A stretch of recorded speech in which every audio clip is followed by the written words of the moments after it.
difficult to say. I'm not sure that it will. I think we welcome some of the measures in this new legislation in terms of a longer tenure for tenants so that they have greater security of tenure for that 6-year tenancy, and that's very welcome.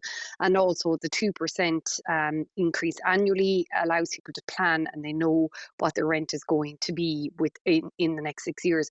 Our concerns lie with a couple of things, I suppose. Initially, we all know that rents at the moment are at unprecedented and unmanageably high levels. So any increase is going to put additional pressure on people. The fact that landlords are able to reset their rent between tenancies or every 6 years to market rents might incentivize some landlords to have more no fault evictions and to evict tenancies so that they can reset the rent. And that's really troubling because already you have a really stretched housing market and housing system, which is creaking at the seams.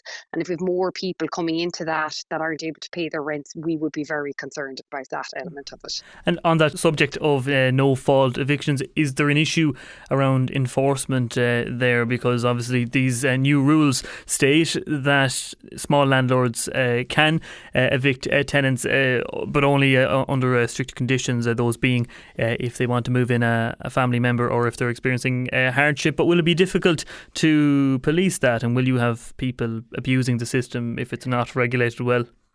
Yeah, so if you don't have the infrastructure in place to ensure that the laws and the rules around it are enforced, then you will have people who work outside those rules and that regulation.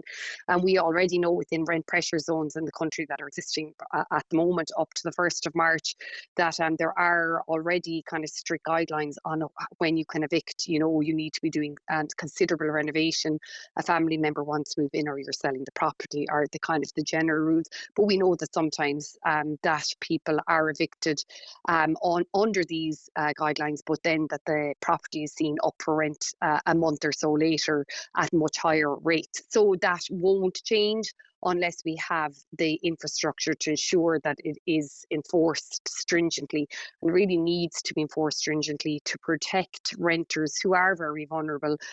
And to ensure that we have as few families and households coming into the homeless sector or seeking emergency accommodation as possible, because we're already in a situation in Clare and Limerick and right throughout the country where capacity is beyond, or demand is beyond capacity already, and we have more people seeking support and emergency accommodation than we have emergency accommodation, and therefore then we're using hotels and other kind of commercial properties which are totally unsuitable for people who are experiencing homelessness. So we need to ensure that we have the infrastructure in place to avoid people falling into homelessness, and we need to ensure that this new legislation enhances protections for tenants and doesn't have the unintended consequence of making things worse. Just to get a sense of the experience on the ground, Una, Novus of course operates a small family hub in Ennis. How many families or how often would you see families coming to Novus seeking its services who might be coming directly from a tenancy that they have been evicted from? Yeah, so we operate a small family hub just on the outskirts of Ennis, and it's as home-like as it possibly can be. But, we'd much rather be supporting families in their own homes, which we work very closely with the local authority in doing that as well.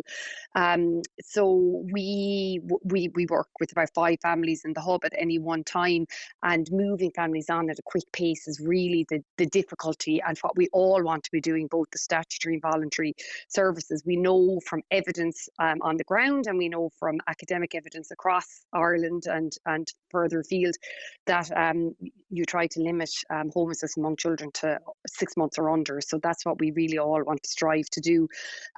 What we're finding now is, like, when we started the hub a number of years ago, most of the families that we were working with were coming directly from, their family home, rented accommodation. But often what we're finding now is the families that we're supporting are coming from other emergency accommodation.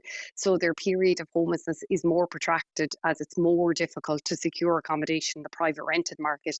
And while move-ons at the beginning were back into the private rented market. Increasingly, that has dried up, and we're seeing more move-ons into social housing. Now, this is warmly welcome because there's much greater security of tenure in the social housing stock, but we just don't have enough of it. So we need to really increase the stock of our social and affordable housing so that we can alleviate the pressures in the private rented market. And fundamentally, that's what will make the private rented market function better again into the future.